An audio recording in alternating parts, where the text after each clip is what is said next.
Yeah, Hare Krishna. So, yeah, I thought we'll start with a verse from the Bhagavatam. So I'm just reading this one. This is fifth canto, chapter 16, text number 4. Because the verse is in prose, I'm only reading the translation. The great Rishi Shukdev Goswami said, "My dear king, there is no limit to the expansion of the Supreme Personality of Godhead's material energy. The material energy is a transformation of the material qualities of Sattvagun, Rajogun, Tamogun. Yet no one can possibly explain it perfectly, even in a lifetime as long as that of Brahma. No one in the material world is perfect, and an imperfect person could not describe this material universe accurately, even after continued speculation. O king, I shall nevertheless try to explain to you the principal regions such as Bhuloka with their names, forms, measurements, and various symptoms. Right. So I just read this one because this is a verse in the Srimad Bhagavatam prior to Shukdev Goswami's narration of the universe. Okay, so today basically we will discuss two, three points or themes. I'll start with about so obviously we are going to keep the discussion limited to this Chandrayaan 3 and several questions that come to our mind. So one thing that we will start one issue, two three issues are to be discussed. One is about the Puranic description of the universe, and vis-a-vis the Surya Siddhanta description, and how to make sense of these numbers, etc. That is one theme of discussion. And the another theme of discussion would be related to why how Srila Prabhupada saw this in 1969 and how we are going to see this today. So so these are 2 points actually. Okay, so right, so we'll start with the first one about the universe itself, the description. So it turns out that which we have discussed many times. So if mainly if you read this book Vedic Cosmography and Astronomy by Sadaput Prabhu, in this particular book he discusses the Surya Siddhanta perspective as well, and at the same time he talks about the Bhagavat, and he compares, and he also talks about the modern measurements, etc. So it turns out that the Surya Siddhanta, most of the discussions about the solar system,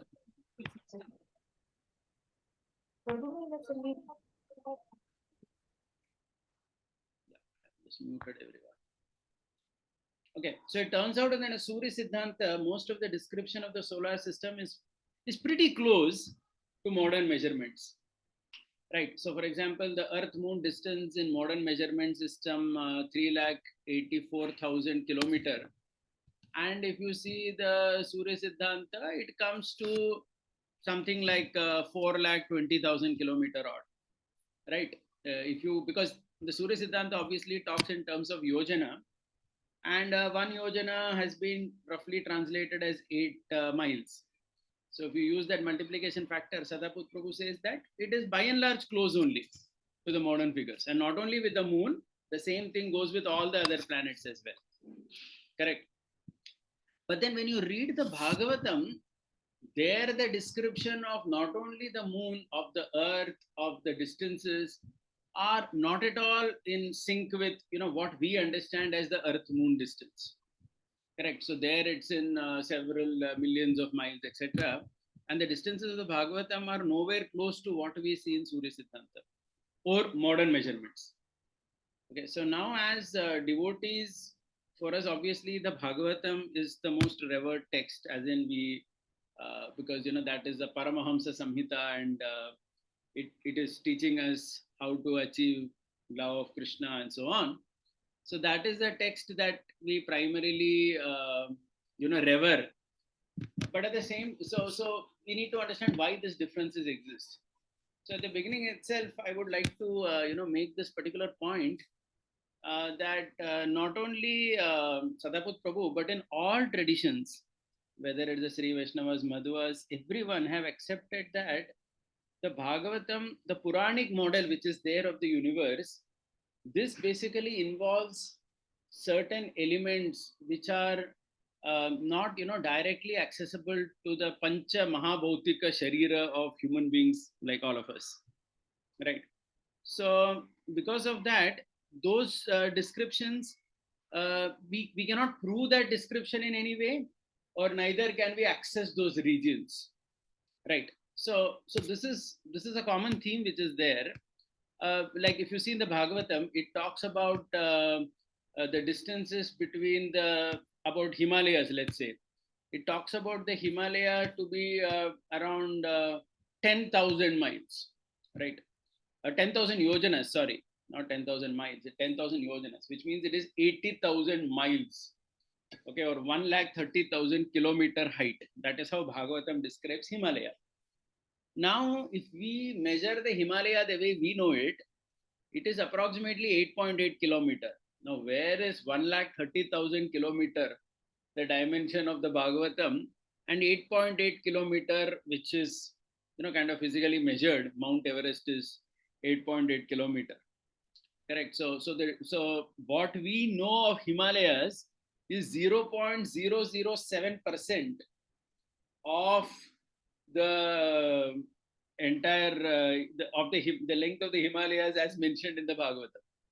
Correct. So then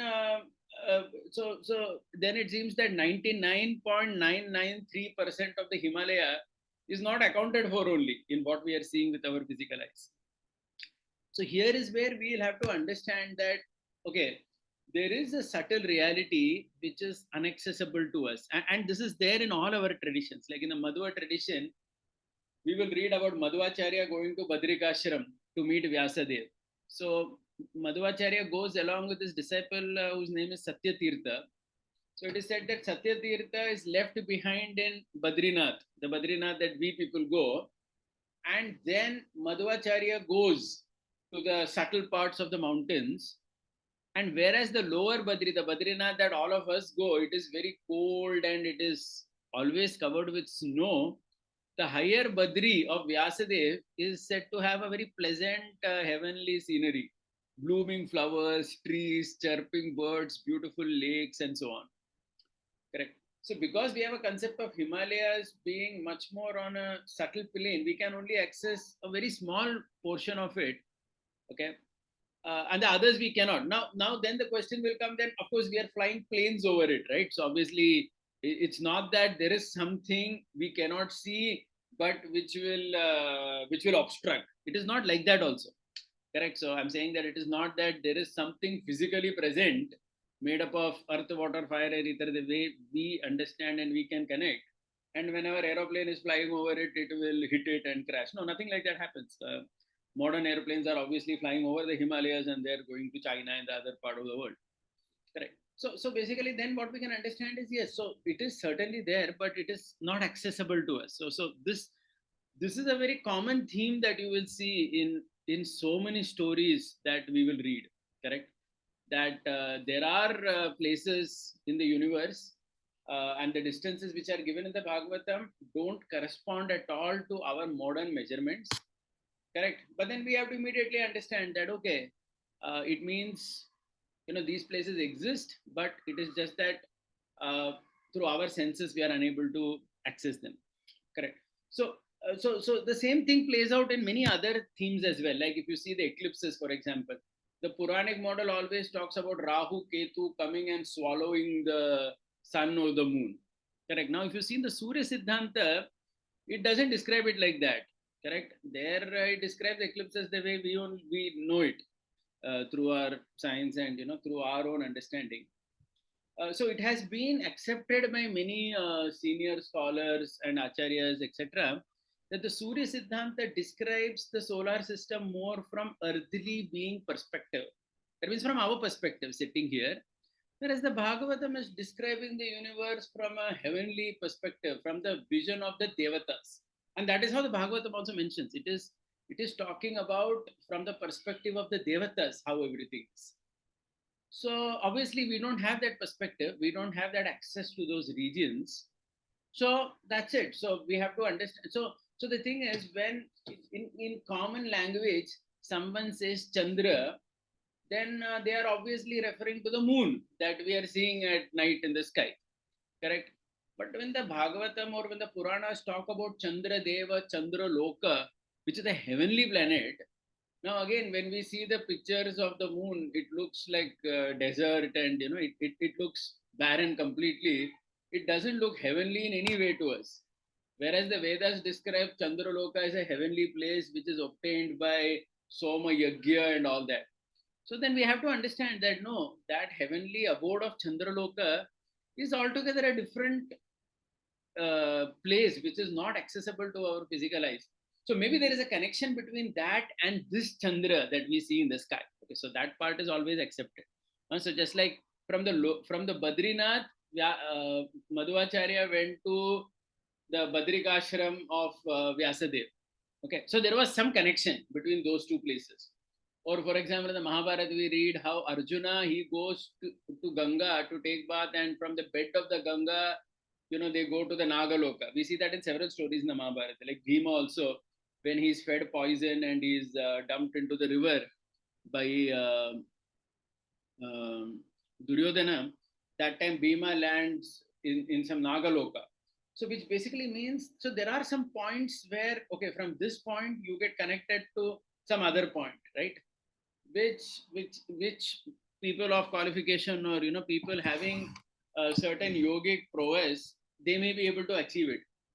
But for ordinary people, that doesn't happen. So the thing is, when someone says they went to the moon, and if we say that no, you didn't go to the moon, then that's incorrect also, because the fact is that they did go to the moon the way we understand the moon from earthly perspective.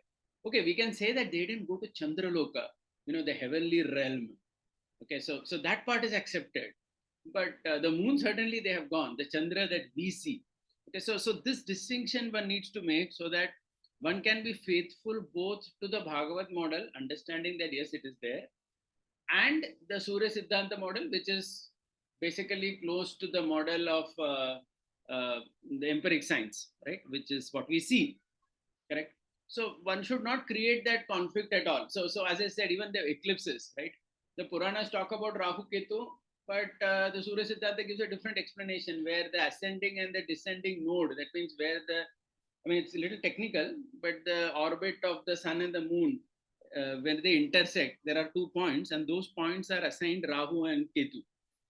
And in whenever an eclipse happens, it is always one of those nodes which are in the middle. Okay, so the point is, so there are such explanations which sometimes satisfy both the Puranic model as well as Surya Siddhanta model, correct? But we can never say that we will be able to access those places. And even the scientists, they are actually not trying to access those places, right? I mean, ISRO is not trying to go to Chandraloka, which is a heavenly place. They are only trying to go to the place which they can measure with their senses, and which they can access, and they can do something about it, right? So that's what they are trying. So neither are they claiming that it's a heavenly abode or whatever, and we want to go there. No, it's not like that. They are going to a place which is measurable by science, right? Which they can measure with our 5 senses. Okay. So this, if we are clear about both these points, then neither we would want to dismiss the Bhagavad model as some illusory model, nor we have to think that the Surya Siddhanta is all in all. Okay, so the reality is that both these things exist in a way that only Devas can perceive, and we see that also. Like for example, if you see in the Bhagavad Gita, when Krishna shows the Virat Rupa to Arjuna, he's first giving him divine eyes. He's saying that you cannot access all these places unless you have this vision. So he gives him a vision. Correct. And Krishna does that in many pastimes. Like Sadaput Prabhu writes that even when all the Brahmas, now that's a very interesting story, where all the Brahmas of the universe were invited to Dwaraka. Correct. We know that story in Chaitanya Charitamrita, where there were Brahmas with 8 heads, 16 heads, 32 heads, 64 heads, and millions of heads. So all of them came, and none of the Brahmas saw each other. And every Brahma was thinking he's in his own universe looking at Krishna in Dwaraka. But only our Brahma, the 4-headed Brahma, knew that all these other Brahmas of all the other universes have actually come to his universe. Okay, so basically, so somehow Krishna does this, right? Where he's giving such a access to Brahmaji here in this context, Brahmaji. So similarly, we will see many such stories in our scriptures where Krishna gives a special vision to Brahma, Arjuna, or whoever, and they are able to access like that. And not only Brahma, Vishnu, or any of these people, but even if you see in the Yoga Sutras, so this is actually from Hariparshad Prabhu. He wrote a very nice article recently about this. I'm just quoting from that. So he basically says, he quotes certain one shloka from Patanjali, where Patanjali says, Bhuvana Jnanam Surye Samyamat. So there is a stage called Samyama in Patanjali Yoga Sutra, which is basically ahead of Dharana Dhyana Samadhi. And in the commentary to this Samyama state, all various commentators, Sri Vyasa, Bhoja, Nagesha Bhatta, Ramananda, and many, many scholars who have commented, they say that in this particular state, the universe which is described by the Puranas is visible to this yogi. Okay, so it says that this Samyama stage, when someone has achieved, then he can perceive the details of the subtle universe, which cannot be perceived otherwise for purely materialistic eyes. Okay, so this kind of a description you will see in different scriptures, not only in our bhakti scriptures, but even in the yogic scriptures, you will see this. Okay, where Hariparashad Prabhu has quoted another scholar in his commentary, where he says that the Bhuloka is not the earth, but the large ethereal region attached to this earth. Okay, it's not visible to the eye, and so on. But only in a particular stage of samadhi one can access these regions. So this kind of description exists in several places. So that's why one mistake we should never do is take the Bhagavatam, take those figures, and literally say that, hey, look, these are the exact figures of even what we are seeing with the eye. So you cannot go to the moon. No, you cannot say that, because when the scientific community is saying they are going to the moon, they are not talking about the Chandraloka of the Bhagavatam. They are talking about the moon which is seen in the sky, right? So these two are different. And if we take the Bhagavat model and directly challenge scientists or common men, in fact, we will make a fool of ourselves, because our tradition, acharyas, scholars, commentators are all in unison on this point, that this universe of the Puranas is not the universe which you can see with your naked eye, or which you can even measure with your own instruments. Okay, so if that is the case, then why take that model and challenge people with that, right? So again, in the Puranic model, you will see the Bhumandala is described. Then it describes. So in the Puranic model, so these distances also which are given. Now again, one may say, if it is such a higher dimensional entity, why distances are given? Because when you say distances, then it becomes very fixed. So Sadaput Prabhu gives a nice example. He says, let us say that you want to give the address of some office in Manhattan to somebody. You may give the street number, 55th Street in Manhattan or whatever, and you may say that the office is on the 80th floor of the Empire State Building or something which is in Manhattan. So then, if somebody takes that address and goes there, if he goes to Manhattan 55th Street, he's still on the road only. He has to again take the elevator and go to the 80th floor to enter the office. Correct. So similarly, he says that even though distances are given, you cannot again say that these distances are so fixed that no. So even in that, there is a higher dimensional reality. So why I'm saying this is because you will see such verses in the Bhagavatam.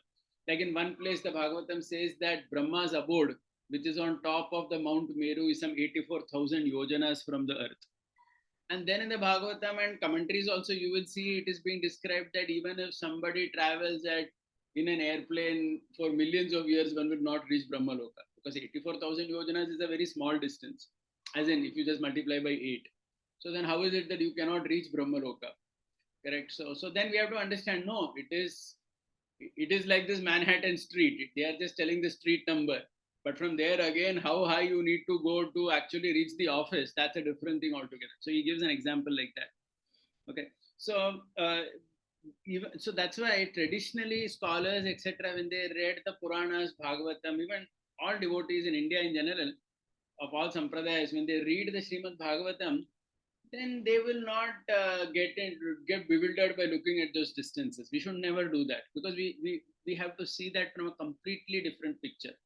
And neither should we challenge the scientific community with those figures, because those figures, literally speaking, nobody can prove it to the world, right? All you can prove to the world is what you can see with your senses. So again, now we come back to the basic thing, pratyaksha anumana shabda. When we say, so through pratyaksha, there are some things that we can measure, and in that one cannot challenge. Correct, like the moon, which is there. The moon planet that we are seeing at night, where the Chandrayaan goes. It is 384,000 kilometers. So that's a proven thing. I mean, all these various. I mean, at least 3-4 countries have managed to send some spaceships to the moon. So obviously they have verified that distance, and that distance is now by pratyaksha. It has been understood like that. So that cannot be challenged. So the point is, even pratyaksha praman, it has to be given its respect, right? We cannot simply say that no, you have been completely bewildered. You have gone to some Rahu. No, you cannot say that, right? They say they have gone to the moon planet. They have gone to the moon, which we all understand as the moon. Okay, it may not be Chandraloka, but it is the moon. Okay, in this context, I'm just reading this particular thing. So this is a commentary of Shankaracharya. Just give me a second.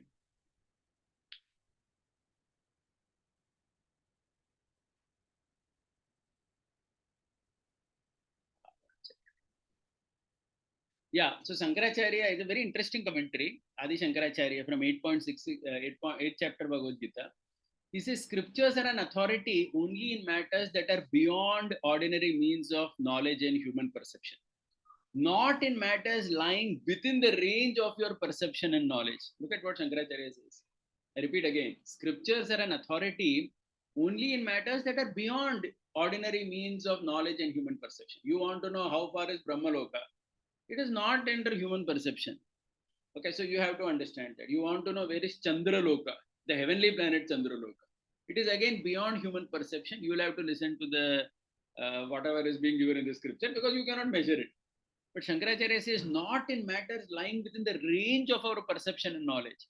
So Shankara gives an example. He says even if 100 scriptures declare that fire is cold or it is dark, because it is a different meaning from what is apparent, we cannot accept this so easily. So he says that we should in no way attach to a scripture a meaning which is opposed to other authorities or its own declaration elsewhere. So the basic point he's saying is, if someone says that fire is dark and cold, how can you accept it? Because through human perception, we know that fire is neither dark nor cold. So then it means that there is some other meaning over there. It is not talking about the literal fire that we experience. Correct? So in this way, we need to give Pratyaksha Praman its due respect, right? You can tell the scientific community you cannot go to Chandraloka, as I said, but moon, no, they have exactly found it out. The distance, how far it is, what is there. Whatever is perceivable to our five senses, they have perceived that part. So that part cannot be challenged.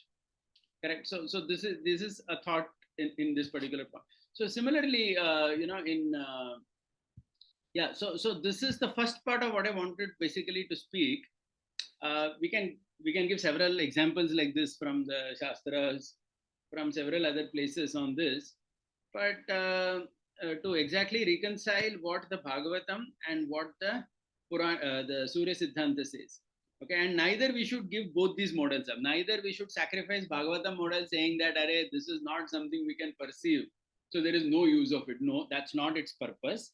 And neither can we say that Surya Siddhanta is talking from human being perspective. We are interested only in the Devata perspective. Who is interested in normal human perspective? No, that has its own sense of importance. So I think maturity means to take both these and to respect for whatever scientists are able to find through their pratyaksha pramana and show the result to the world. Correct? When they are able to prove something, then we have to accept that no, this has been done. So this part is there.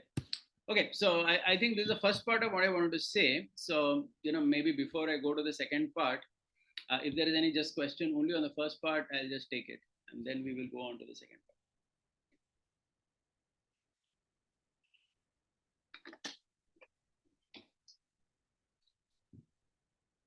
Anybody with any question or comment here?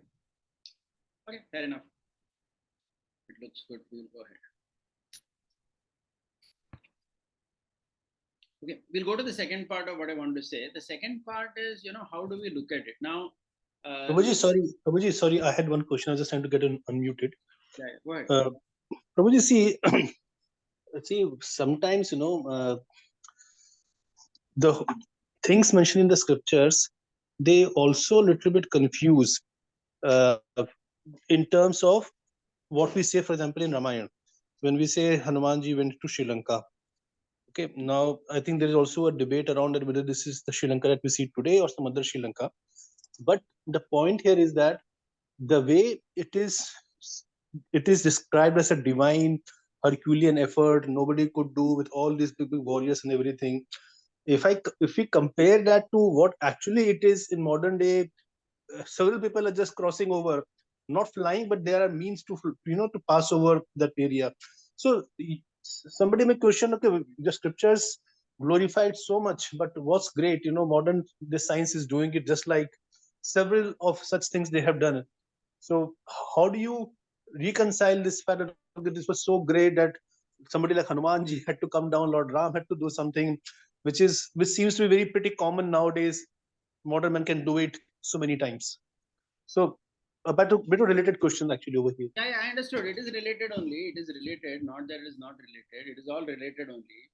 Yeah, again, here we have to understand, we have to take the essence of the story and move ahead. Now, as far as the distances are concerned, even if you leave aside this higher dimensional argument, even if you leave aside higher dimensional argument, please try to understand, even modern science accepts the fact that the Earth's geography undergoes change over several years.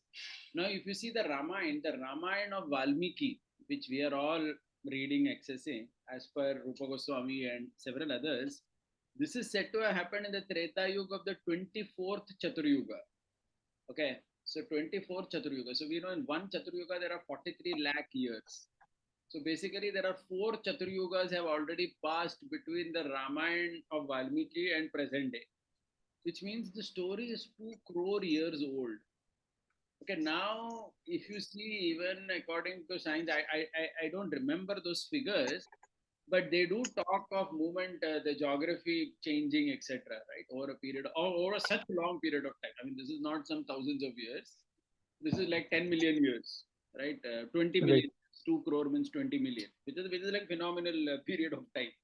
Okay, and even if you see the Ramayana mentions the jump of Hanumanji to be 100 yojanas. Now, one yojana is 8 miles, so it is 800 miles. Whereas the modern Sri Lanka is approximately 32 miles from that tip of the Indian Ocean. 32 miles. So where is 30 miles and where is 800 miles? So that is not even 5% of the distance. Okay, so we will have to understand that no. So first of all, even if the higher dimensional thing is not accepted, okay. So again, higher dimension will have to be accepted because if you read the description of Lanka itself, oh my God, it's like literally like a heavenly planet only. Correct. I mean, the beauty, the size, everything. It doesn't match to what we understand as the modern day Sri Lanka, which is there, just south of India. So we will have to again come back to this only, that the Puranic times when they are talking about places, geography, etc. Uh, so again, this is also accepted in our tradition that with age, your access to areas to changes. Okay, so again, if you see in Krishna Lila also for that matter, right? Even Krishna Lila, if you see the number of cows, the number of horses, the number of servants Ugrasen had, if you see all those figures, they are all in several lakhs only. And if you read that and if you try to measure modern day Vrindavan or Dwarka and try to see how many people could fit there, then none of it fits. Okay, so we have to understand that no, in these times also, even till the time of Mahabharata, traditional understanding is that people had access to space which currently we people don't. Okay, so this is the traditional understanding of the scripture, that in Kali Yuga, because of sensory power being less, we access only some things, and what we access, that's all we know. And in that, we know properly. There, you cannot challenge that you have not understood this. Like, we cannot say that no one has figured out the distance between Mumbai and New York. No, of course, they have figured it out exactly. Okay, so or as I said, the distance between here and the moon. So, what they have been able to figure out, they have done that. But then, what they have not been able to figure out only due to the change of Kala over such long periods of time. So then there we cannot bring that. So I think there we'll have to accept that part. Does that make sense or whatever? Yeah, Prabhuji, but see, Prabhuji, see within say Ramayana itself, there are kind of questions. So, for example, when Sugriv explains all the Vanar party where all to go, it sends all the directions. And okay, now I think there are videos which people have made to try to map Sugriv's description into the current day countries. But he talks about many things, and I don't remember, but he talks about like very far away areas, and then he says you can't go beyond that because that area is not accessible to you. Things like those he says. Yes. Okay, now when we compare that, and this I'm talking about within Ramayana itself. Huh? Yes. So going to the south to Sri Lanka, right?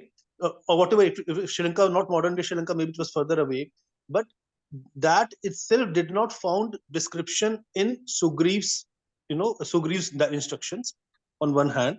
Second hand, we hear about Ravan going for Digvijay Yatra, going to all the planets, this, that, doing everything, and he wouldn't have gone alone. He would have gone with his own army, right? So uh, this is a little off topic actually, but the question here is that when Sugriv describes certain things, certain geographies, which seem to be that he does not know even about Sri Lanka. On the other hand, somebody like Ravan comes from there and he conquers the entire planetary systems here, there, everywhere. And then we talk about Lord Hanuman going there and becomes like a very big thing. So all these things look a little bit contradictory. That if Ravan could come with the entire army crossed from Sri Lanka everywhere, then what is a great deal of somebody, one person going from here to there? And why doesn't Sugriv talks about those things when he gives us the descriptions? So this is just questions about the content people may have about the scriptures, that okay, this is something written somewhere. Mm-hmm. No, no, I understood the point. So, I mean, there's no other answer other than what I have already discussed. So, we will not find any other answer anywhere to this. All we understand is that even Ravana, he had access to higher places. I mean, Indrajit, he was a person who had conquered, right, Indra and Indra's son, and all these people, these fellows had defeated. See, we look in the sky, that is not Swarga, right? We are able to see something in the sky, that's all. But Ravana and his army, they had access to Indraloka, where they went and defeated him, and they had the mark of Airavat on their chest and all that.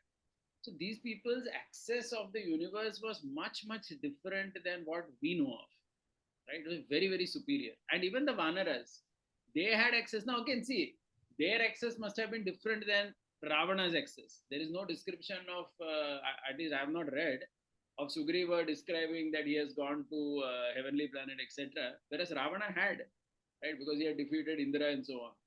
So which basically means that Ravana had much more access than Sugriv and his people.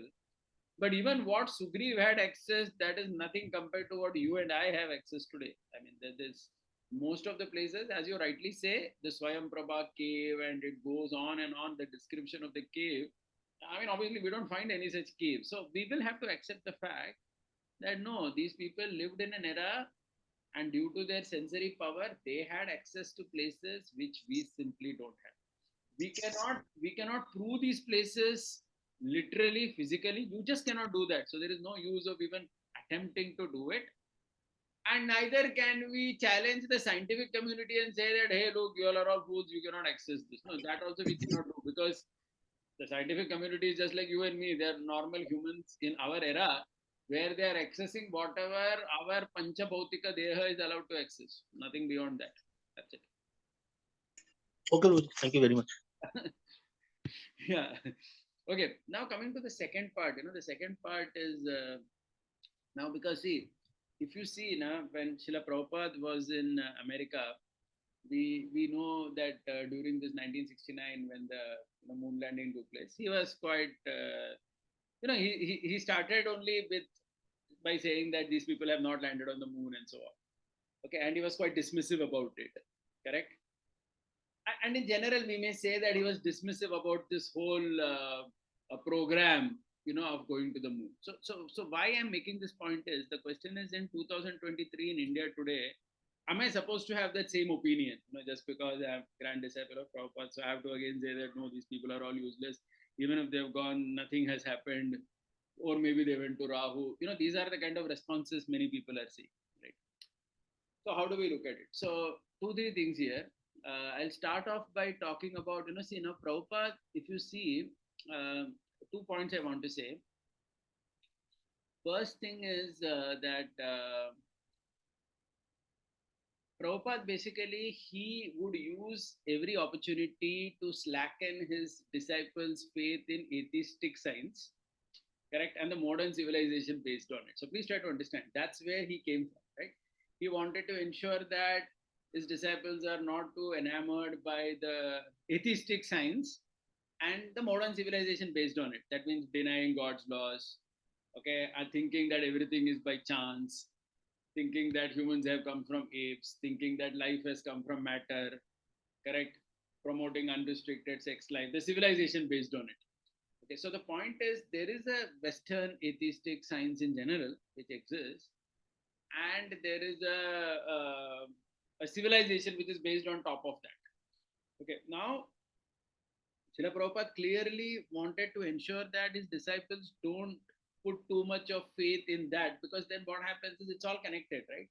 That Western materialistic scientific process as well as the what shall I say, the civilization or the thought process of how life should be, it is all connected in a way.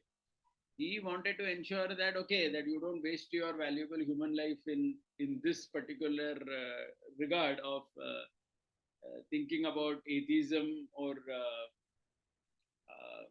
civilizational issues like how you live your family life, how you extramarital affairs, abortion, so many things, right? So he connected everything together, and so then he wanted to ensure that you don't have faith in them, his disciples at least the younger ones at that time. He wanted to ensure, because if they would have faith in them, then they would follow their path, and their path was basically leading to that. Okay, so this is how he saw it. So this is how I would see it, that Prabhupada saw it in that particular way, and hence he wanted to ensure that he breaks the faith in such people, right, among his disciples. Which is why he said whatever he did in that context. That's one thing, and also certainly in 1960s there was not only Srila Prabhupada, but we know that many people, even today, they doubt whether the Americans actually sent the man on the moon in 1969. I mean, that's a huge separate topic for discussion. But due to the Cold War, there was a lot of fooling around done by the Russians and the Americans. And even today, there are many intelligent people, I mean, not even spiritualists, who have challenged that whole moon landing in 1969 by human beings, right? Neil Armstrong going physically there and so on. So that is a completely different thing, because of which, Prabhupada also challenged that, and that was fine. Okay. But now in today's world, if you see, right, especially if you see in the Indian context, there is a big difference. First of all, the leaders of ISRO who are there, these are not, by and large, all the people involved, right from the chairman, and not only the current chairman, the previous chairman, and all the people with him. We all know that before they sent the satellite, they launched this Chandrayaan 3, they went to Tirupati and they prayed to Lord Balaji, right? And all these people have been literally, if you see, I mean, you may have seen in the news on social media, the current ISRO chairman, he talks about how the Vedic truth, like our device session 3 is there, right?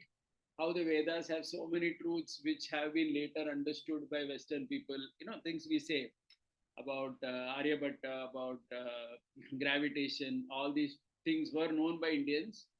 But later, the Westerners got credit because in the modern world they introduced these concepts. So he's talking several things that we are actually talking, right? So my point is, the leaders of the mission currently involved in India, even if you look at all of them as a group, right from the Prime Minister to ISRO chairman to the scientists who are involved in it, these are all very dharmic people. And this has been appreciated by so many people on Twitter. If you see on Twitter, I was just recently seeing so many of common people have posted the photograph of all these scientists involved.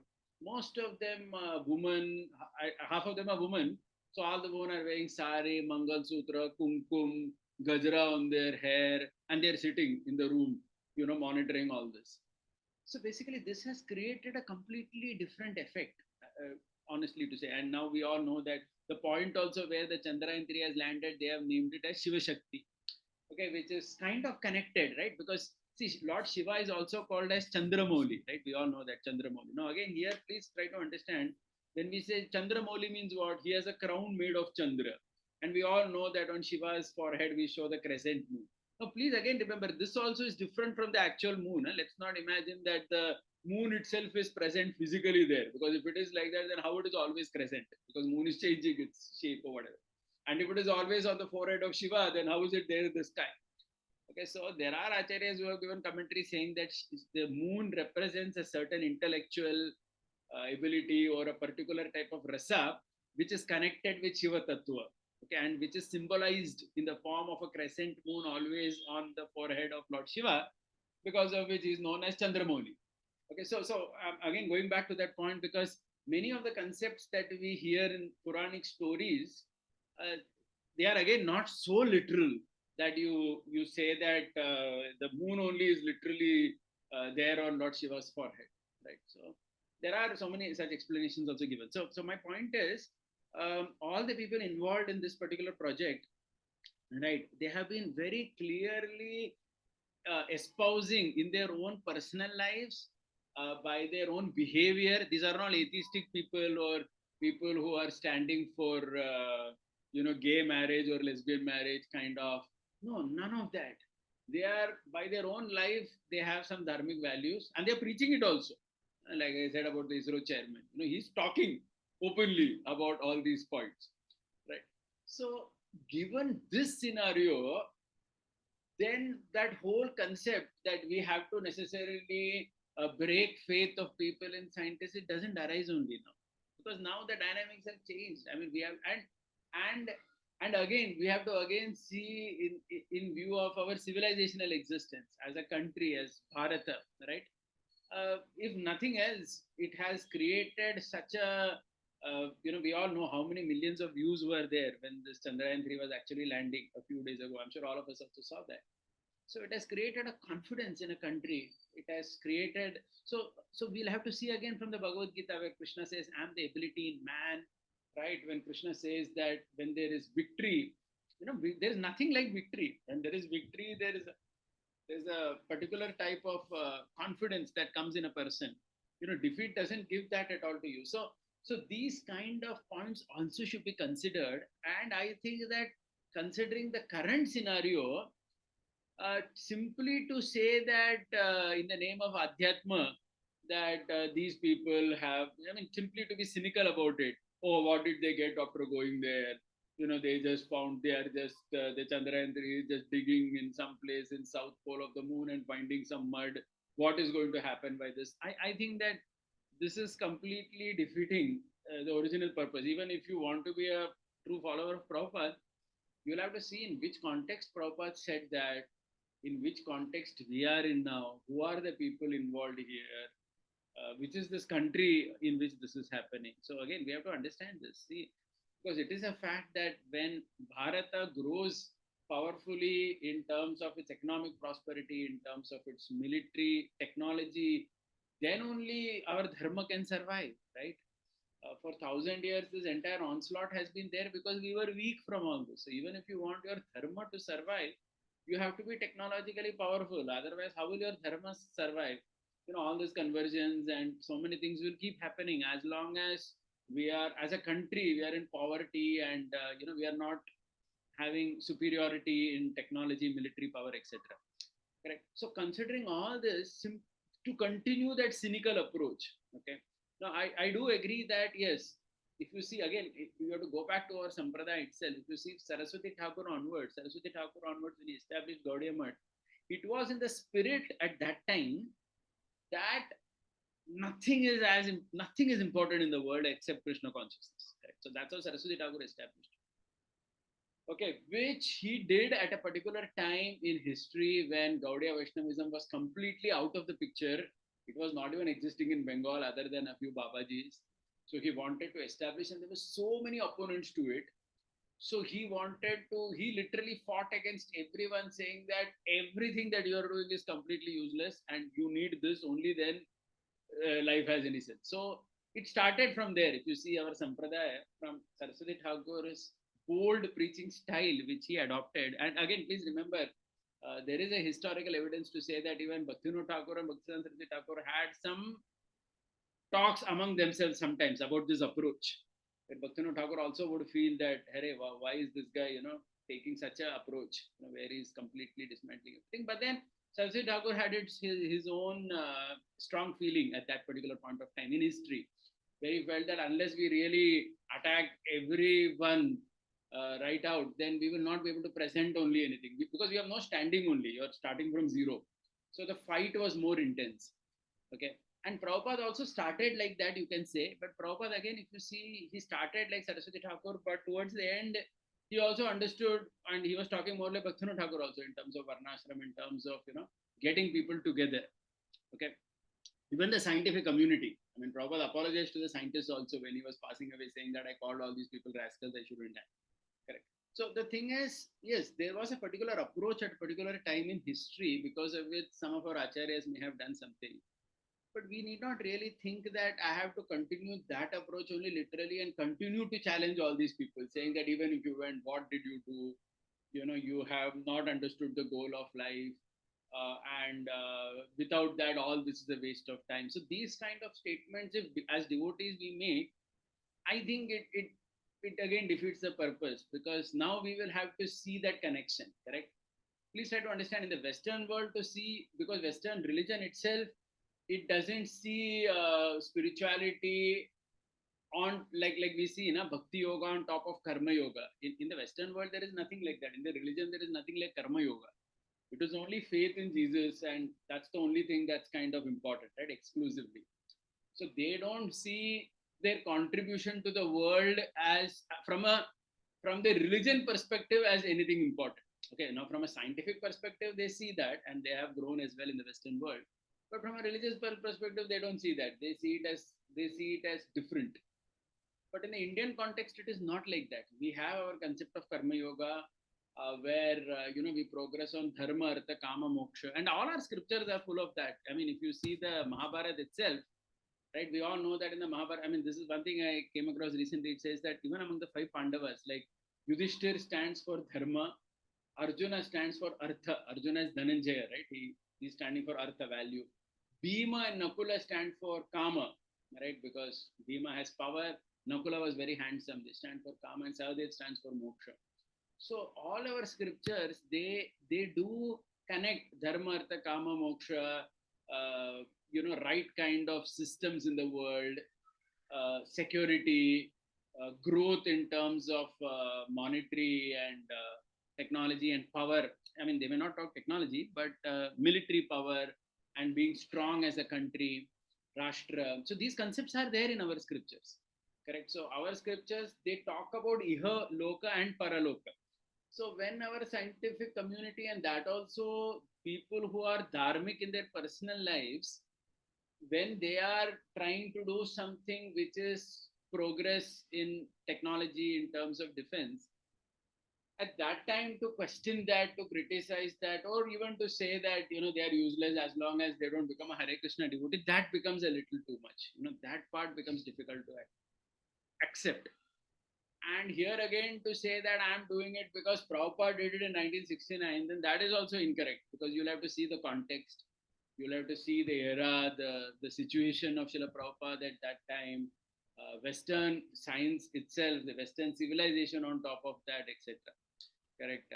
And you'll have to see the Indian context. I mean, nowhere in the world you will see this. Even in the Western world, I'm not sure if the scientists will go to like for example, in India when they made the new parliament, they had Bhumi Pujan, right? So Narendra Modi ji, they invited some pundits and they did Bhumi Pujan, Vastu, and all that. Okay, so that Bhumi Pujan is not similar to, of course, So others were saying that you should get the Christians, Muslims, and make them chant namaz or their prayers, etc. But the namaz of the Muslims and the prayers of the Christians, that has nothing to do with Bhumi Devi itself, correct? Because they don't accept only that there is something like Bhumi Devi whom we have to worship. Okay, they only believe in their God and their prophet who is completely, beyond this world. Okay, so it's not the same thing actually. Maybe sometimes you will see in these events that just to make everybody happy, they call some pundits for Bhumi Pujan and they call these other people also to chant their prayers. But their prayers are not equal to Bhumi Pujan. Bhumi Pujan, Vastu Puja, it's a completely different thing. It is more accepting the ground reality as you see it and worshipping that Bhumi Devi itself. And such a concept doesn't exist there. Right? In the Western religions, there is nothing equivalent to that. So why I'm saying this point is, in the Indian context, when our people are doing, when Indian scientists, Indian politicians, they are engaged in the growth of the country, to think that I'm a loyal follower of Srila Prabhupada or Saraswati Thakur, and because they criticized in their era anything that was other than devotional service, at least in some part of their life, I have to do that, only then I am a faithful follower. This is challenging actually. This is really challenging, because if that is the understanding, then it will cause several issues, because then it becomes like we have actually not understood time, place, circumstance. We have not understood why someone at that particular era said something, and what are we saying today. Are we sensitive to the surroundings? Okay, so this was another point I wanted to make. So if there is any question in this, we can take this up. Yeah, Srinidha, go ahead. Yeah, Srinidha Hari Prabhu, you had a question? I don't know whether you had a question. So, okay, I can't see. Okay, anyone else has any question? Okay. No, No, Prabhu, bro, thank you. I'm just listening. Yeah. Yeah, Srinidha Hari Prabhu, Thank go ahead. Srinidha Hari Prabhu, go ahead first. Others later. Yeah. No, bro, I think I don't know if my hand was raised by mistake. Uh, Okay, okay. Hand was raised. oh, Rajendra yeah. Kumar Prabhu, you have a question? Yes, bro. So, regarding Ramayana, the what came to my mind was that we still say, right, Vibhishan is still visiting Jagannath Puri every day. Is it true, or is he still existing? Is Sri Lanka still existing? Think he's not going to be accessible to you and me. See, that's the point. Like, for example, I tell you, the Bhagavatam says that there are two kings called Maru and Devapi. They are from the Surya Vamsha and the Chandra Vamsha, two Kshatriyas. They are sitting in a village in the Himalayas called Kalpagrama, and they are doing yogic meditation, which they will do till the end of Kali Yuga. And when Kali Yuga ends and the next Satya Yuga begins, Maru and Devapi will come down and they will start, they will start two new kingdoms or whatever. So like that the Bhagavatam says. Now the question is, if we go to the Himalaya, one may say that maybe we have not explored all parts of the Himalayas. No, that's not correct. I would say that our politicians, our army, they have explored every hole in the Himalaya, right? I mean, every place that Himalaya. So they have not come across Maru and Devapi. Then you may say that is it possible? So we would rather say that the village they are living, that Kalpagrama is only not accessible to us in the Himalayas. Okay, because it's not possible that Kalpagrama is there, but these two people are not there, or these two people are invisibly sitting there. So we'll have to accept the Bhagavatam. Bhagavatam says that they are there. The Puranas are saying that these two kings are sitting there. We accept, okay, they are there.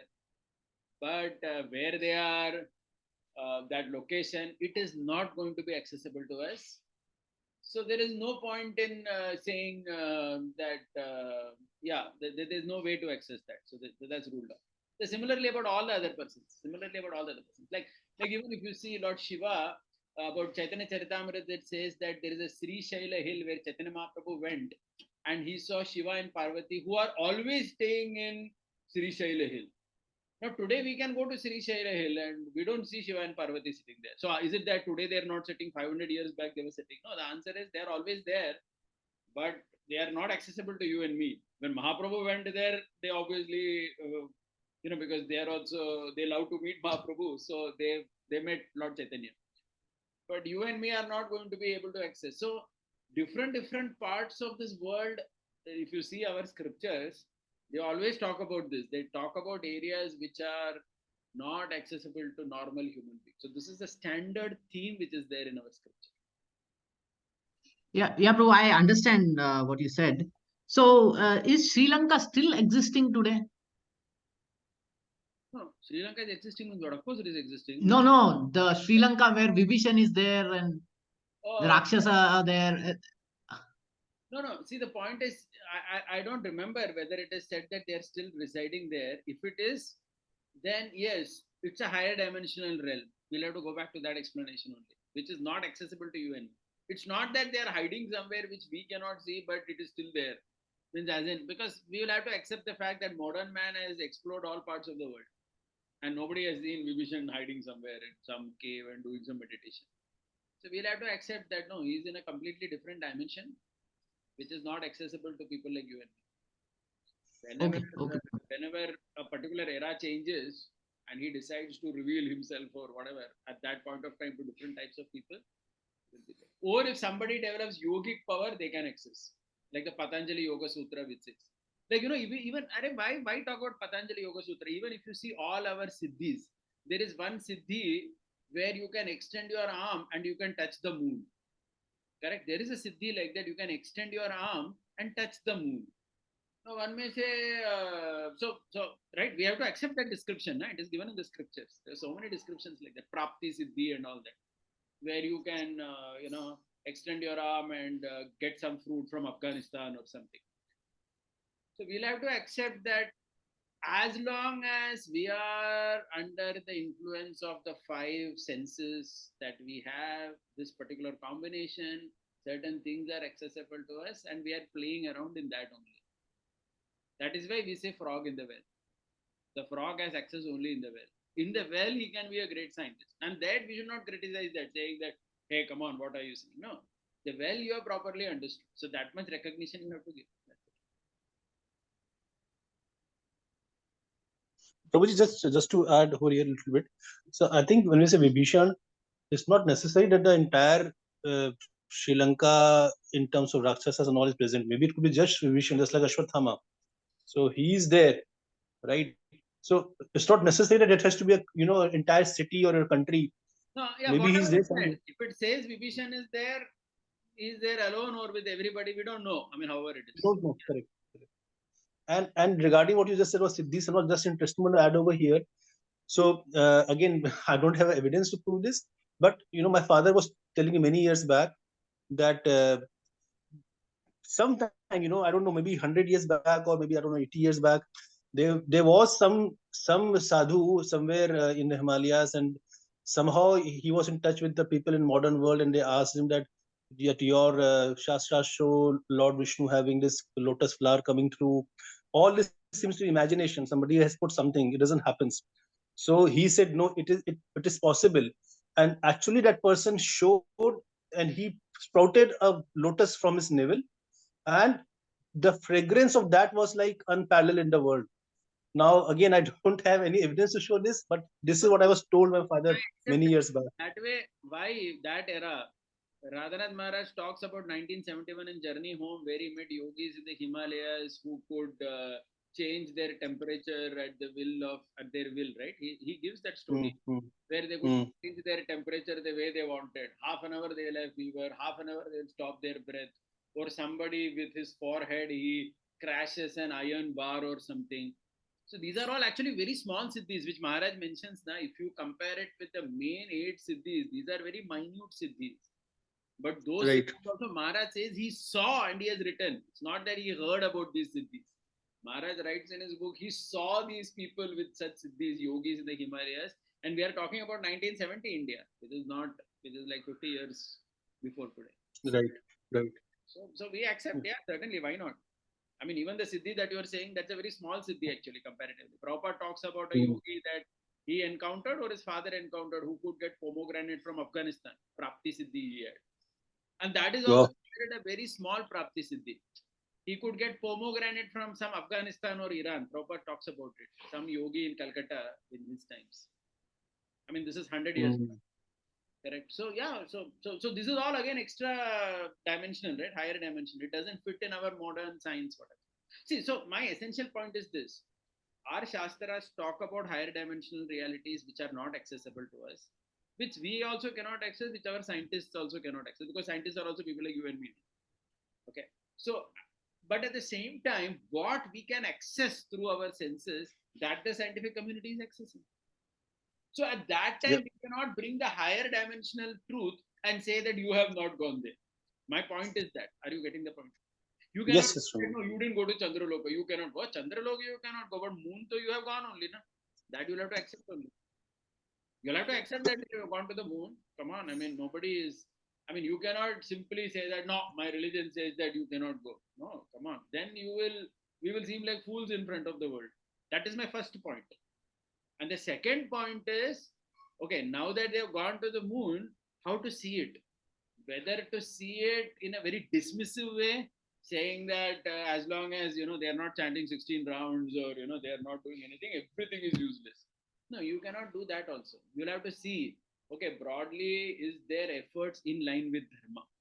At least in the Indian context, there are enough proofs to understand that no, these people are dharmic people who are genuinely interested, and we still have dharma in India left. So then we should respect that. We should not be dismissive about their achievements. Does that make sense? These are two different points that we spoke about. Yes, Guruji. Anyone with anything else?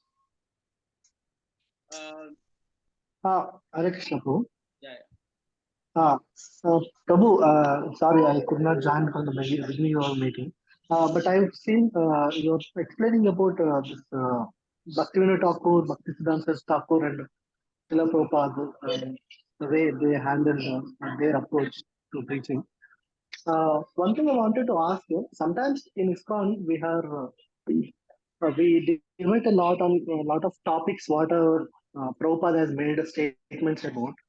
But if we see largely the community of the society is not something accepting all these things from ISKCON, some statement which are not kind of verifiable, or general, they're not fitting into the general theory, general acceptance in the society. But what they appreciate from ISKCON is community work. Like you look at our Hare Krishna Hill Temple, Madhu Pandit Prabhu, what he's doing. He will not even react all these things, but he's just doing on so many good things, and the society also accepts. And some of them are favorable; they take up the process of chanting. Sometimes it looks like we are switching on our own time bombs, or by unnecessarily bringing the topics into the society. At the same time, yes, I understand that some explanation may be of interest to some of the scholarly people and devotees, but sometimes this is happening. I just wanted, is this like whatever they are doing by not really commenting on such controversial topics, just doing the work whatever society appreciates, and in over a period of time getting a goodwill, and that may kind of solve a lot of controversies, something like that. Yeah, I understood that point. Yeah, I agree with that point as well. I understood what you are trying to say.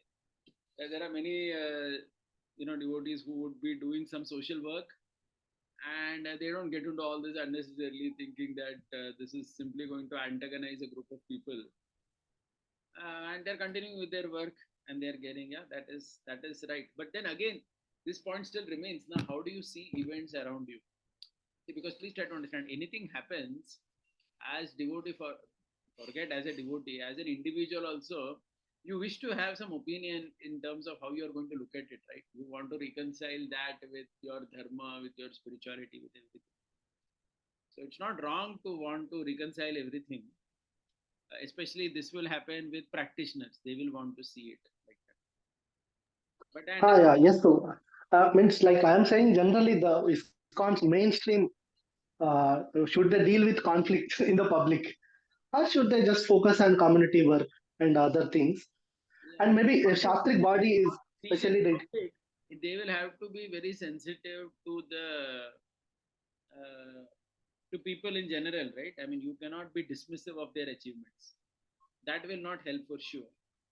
Either you don't say yeah. anything, or if you say something, see the positive thing. And especially in today's age of social media, that's even all the more important.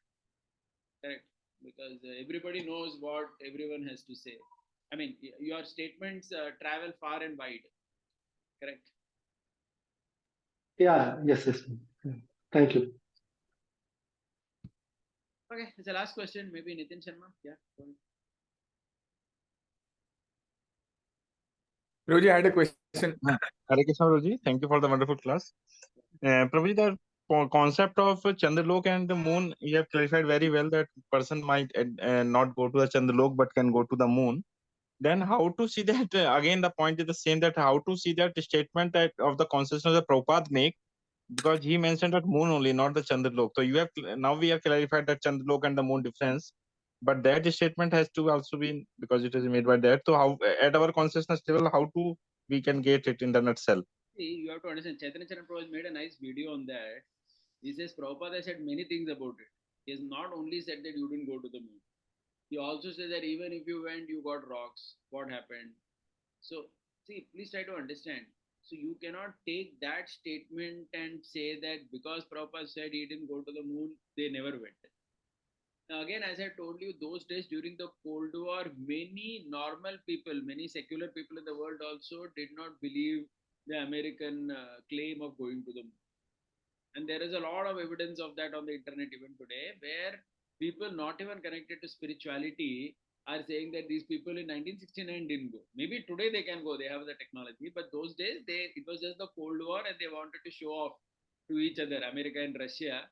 So because we all know that, I mean, if you go into their history, their president in 1963, he at that time itself he said we will put the man on the moon without having any technological or scientific background.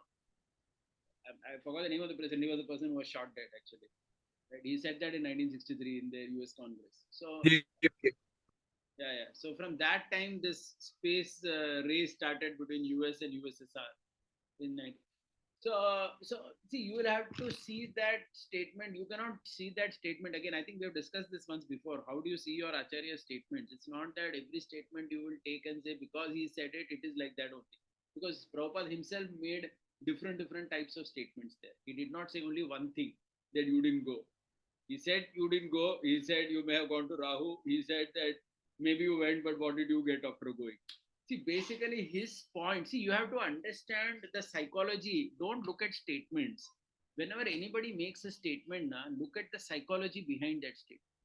Why he's making it. It is very clear why he made it. He wanted the disciples not to have faith in the Western civilization, which comes from that particular thing.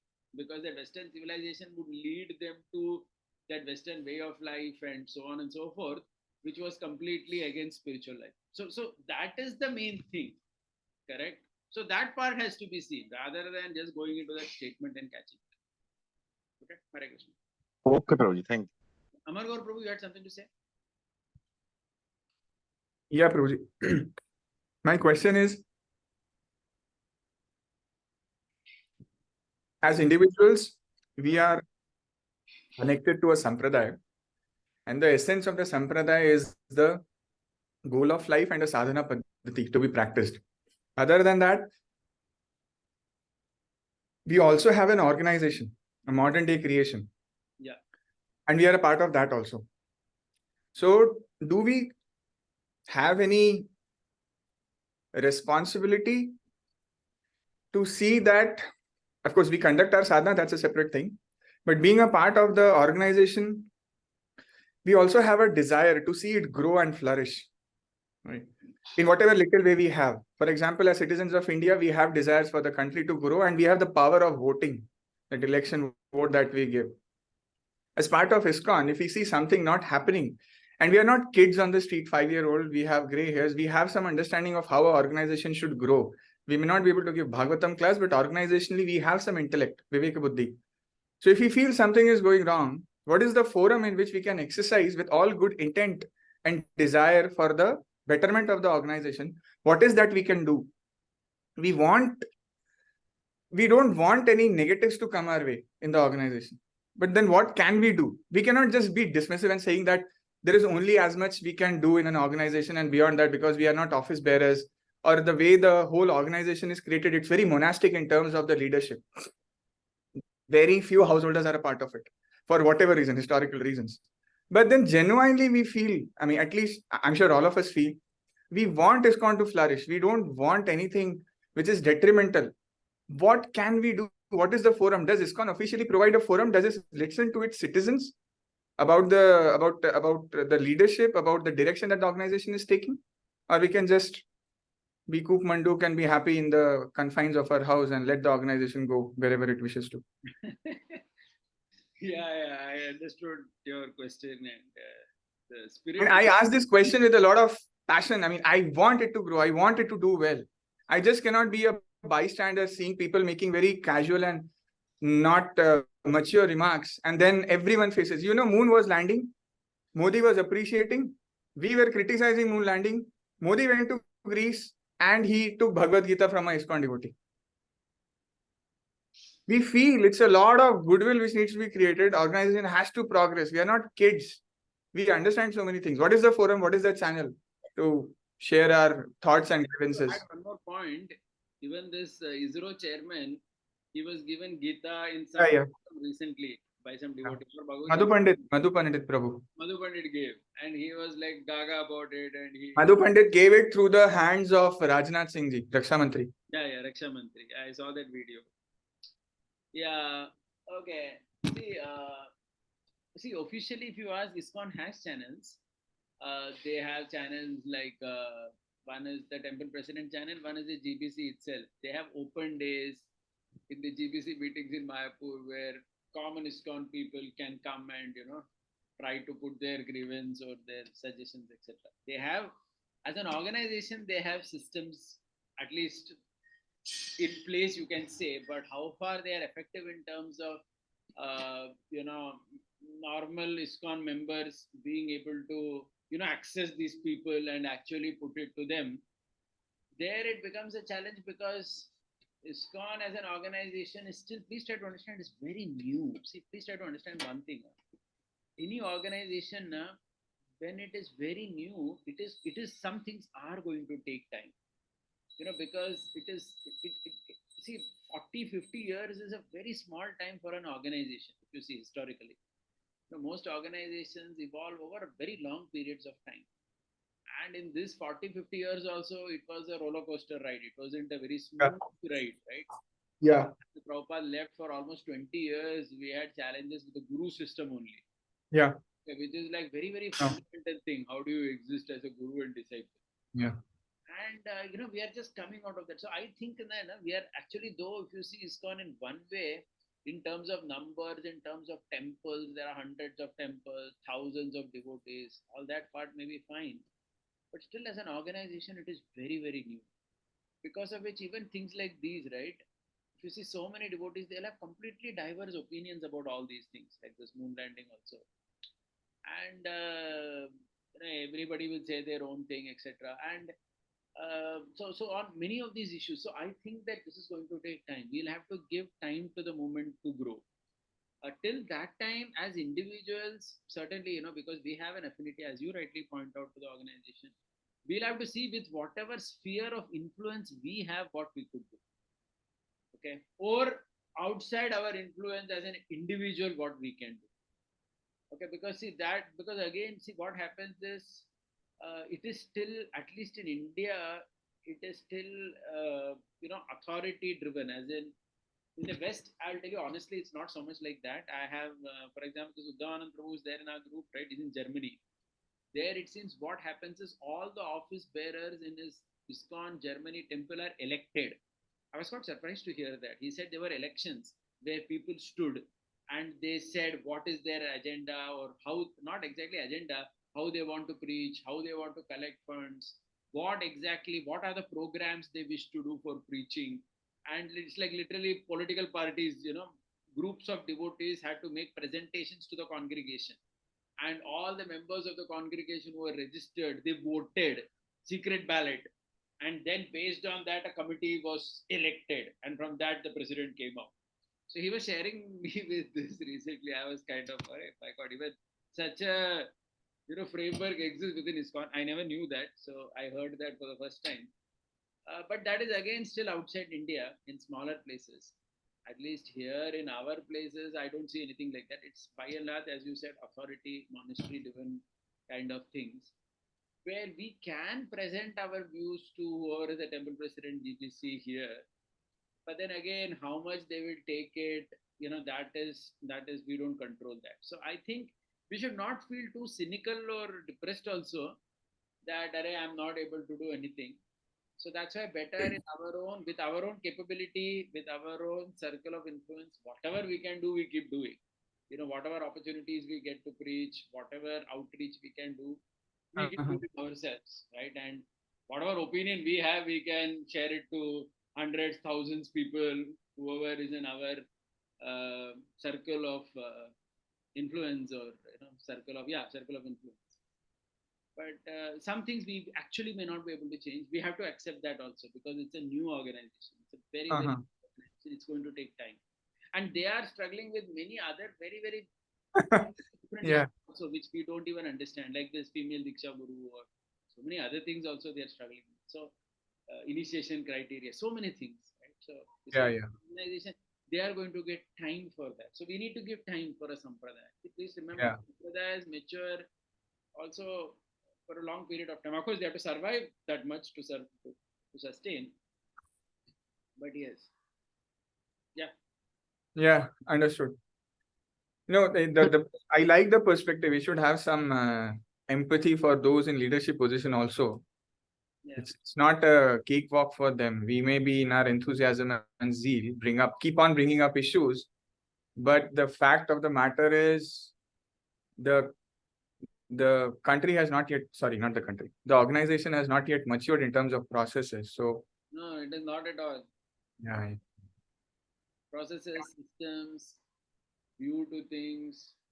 Whether Mataji can give Bhagavatam class, oh my God. And today, if you see the Western world ISKCON and Indian ISKCON, they have completely different approaches on several views. Completely different. Right? Because they come from a different paradigm. India comes from a different paradigm. Actually, that is good, Prabhu. You run your sampradaya in an organization where the sampradaya principles are Sanatani, but the organization is according to the Samaj in which you are operating. Yeah, but then they want common rules across. No? That is where the challenge is. So that doesn't work. You can't standardize their set of rules.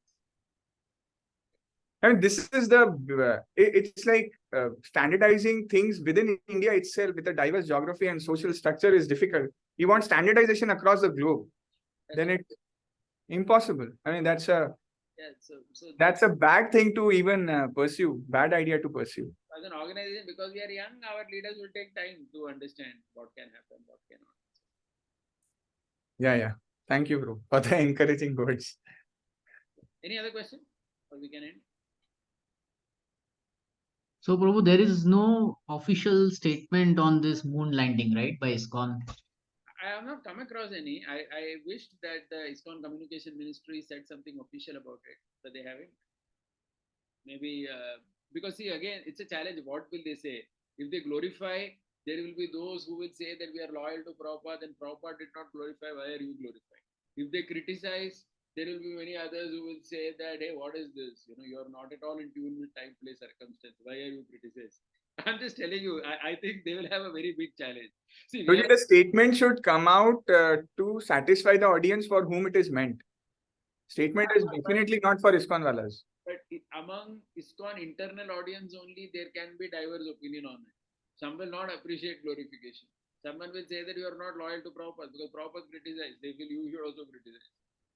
So that's why that's okay. That's okay. I'm saying that when the official communication comes out, the official communication is intended for the external world. With all differences, we have to give out something which is meant for the external world. It should align with the thoughts. We can keep on fighting, close the door and keep on killing each other. That's a different story. So, but what happens today, Prabhuji, external, internal world, the demarcation also is going on. So what happens? All war is on Twitter, on Facebook, on platforms where everybody is there, right? Yeah. How do you define what is internal, what is external world in today's internet era? Everything is external. See, these are challenges of the world we live in. So Yeah. so that's why I went back. So I'll tell you why about this. Vivekanand, any official statement came from ISKCON when Amog Leela Prabhu said that? No, they cannot say anything. What will they say? Will they say what Amog Leela Prabhu said was wrong? No, then there will be so many people who say Prabhupada said that. And if they say Amog Leela was right, that's adding to the problem. So they can't say anything. So I think that's why they're quiet or whatever. So it's like sometimes you're damned if you do, damned if you don't, right? So in smaller groups we can discuss openly.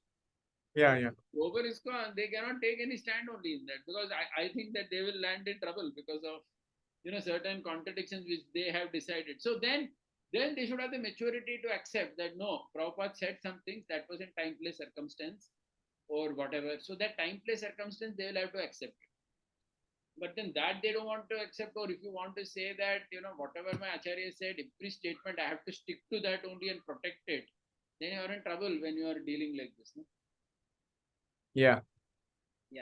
Prabhuji, I think there is no need for a statement because the moon landing is happened and it is happened. It is proved that it is happening only. It's not So, about but no person is passing any statement. So, what is the need for ISKCON to pass? It is moon landing हुआ है तो हुआ है. That's all. It's expected now. A big organization will come out with some official comment on it. As big, at least as big as ISKCON. Not about Nitin, not about whether you landed or no. If you say you didn't land, you'll make a joke of yourself. You'll become a joker in the world. People will laugh saying that ये पता नहीं कौन से century के पागल हो गए कि deny कर रहे हैं कि India moon पे गया है. I mean, it will be like a mockery of the whole thing. I'm Yeah. not talking about that. I'm talking about how do you look at it, right? So everybody says something, whether it is political parties, even all religious groups, they say, oh, we are so happy that this happened and it's great for our country. People say some things like that, right? Okay. People, otherwise, if they are not expecting, then why all our leaders, temple presidents are issuing statements? Because people are asking them. Forget outside people. Insiders are only asking them, right? Why do you think, for example, our temple president also released a statement? Because people are asking him that please tell us what is your opinion about this. So people are going to ask. So you have to say. That's the catch. Okay. Hare Krishna ब्रोजी Yeah. This Uttaradi Math swami है ना सत्यात्म तीर्थ उन्होंने भी he also gave a statement that this was the best thing that the ISRO did and we wish all the best to them and all that. When Madhvas. Yeah. No, everyone. Even the Sri Vaishnavas in so many of the groups, my family people are connected. So each of them were extremely, their leaders, in all their talks, they talk about it these days. And talk about it very, very positively. Not saying that, oh, we went and what did we gain? We are going to die. No, not like that. They're very positive about it, saying that, yes, this is awakening of Bharata. We are achieving something by which the world will take notice. They're very positive about it. But at the same time, they make all these points also. That, Chandraloka and moon are different. They talk about this point. They're very clear about it. There is no wrong concept. Concept is correct. But then you appreciate person for what he has done. Give credit for that. Prabhuji, PCC, the counselor board and the leadership in our congregation, is there some hot discussion going on this topic? No, I didn't see much. Okay. By the way, in our official groups, all such discussions are not even permitted. As in, it's like they are only forums for announcements of the next festival, the next event to be done, fund collection. We don't discuss any issue, by the way. No issue is discussed. So it is just an official channel of communication of the temple. No issue is raised and debated. No, it just doesn't happen. Abroha path only, ऊपर से नीचे आ रहा है. Whatever is said, we accept it. Also, some statement will come. Temple president is there that is posted, and everybody will just do thumbs up. Nobody will cross question that. That kind of tradition doesn't exist for whatever reason. Hare Krishna. धन्यवाद प्रभु. हरे Krishna. Srila Prabhupada ki jai. Gaur Bhakti. Jai.